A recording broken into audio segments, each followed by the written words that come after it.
Bonjour à tous, je me présente, je suis Vicky Miraël Fotso, je suis neurologue, je suis d'origine camerounaise et je prends plaisir à vous faire cette vidéo pour vous parler de l'effet de l'alcool sur le cerveau et sur le système nerveux en général.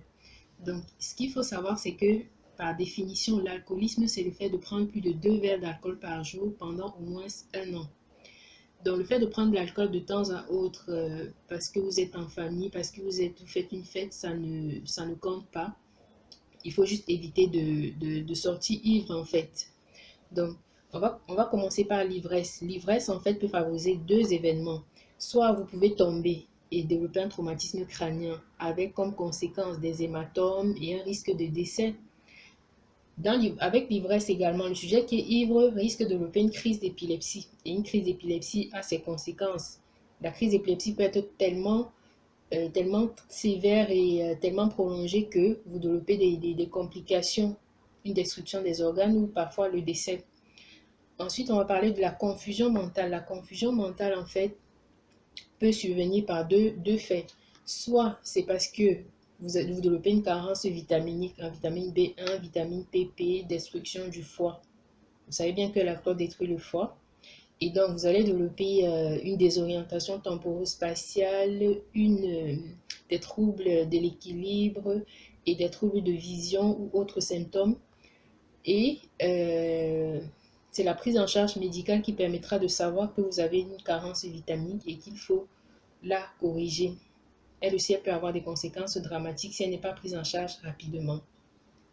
Ensuite, vous pouvez développer ce qu'on appelle la démence. La démence, en fait, dans l'alcoolisme, c'est parce que l'alcool détruit en fait les structures cérébrales qui jouent un rôle dans la mémoire. Donc, vous allez développer en fait des troubles de mémoire avec des oublis. Vous oubliez au fur et à mesure que vous captez une information, vous oubliez. Vous allez avoir de reconnaître des personnes que normalement, vous ne connaissez pas. Ce qu'on appelle donc des fausses reconnaissances. Vous allez avoir parfois des fabulations. Dire en fait des choses qui n'ont pas de sens juste pour combler votre trouble de mémoire. Donc là aussi, ça peut être dramatique. Si vous développez vraiment ce type de trouble de mémoire, c'est parfois irréversible. Il y a aussi également l'accident vasculaire cérébral. L'accident vasculaire cérébral peut survenir dans l'alcoolisation par deux mécanismes. Soit l'ischémie, c'est-à-dire formation de caillots et une artère qui est bouchée parce que l'alcool favorise une atteinte cardiaque, ou bien par l'hémorragie, c'est-à-dire une rupture d'une artère et le sang se déverse dans le cerveau parce que l'alcool favorise les troubles de la coagulation. On peut également citer les troubles périphériques, c'est-à-dire atteinte des nerfs périphériques, et ça peut s'installer assez rapidement avec des douleurs intenses au niveau des membres, intenses au niveau des mollets, avec une paralysie des membres. Et c'est dramatique parce que vous pouvez ressortir paralysé. Ensuite, on va parler également du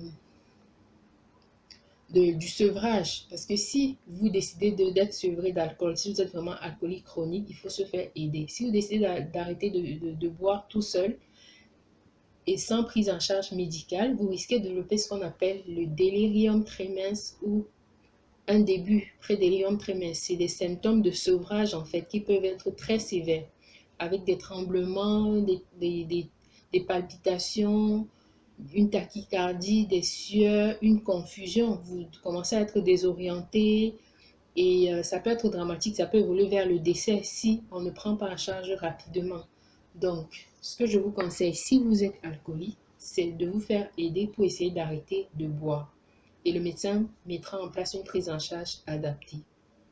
Alors, merci d'avoir suivi cette vidéo. Si vous avez des questions, n'hésitez pas à les mettre en commentaire. Je ne manquerai pas de vous répondre. Merci, au revoir.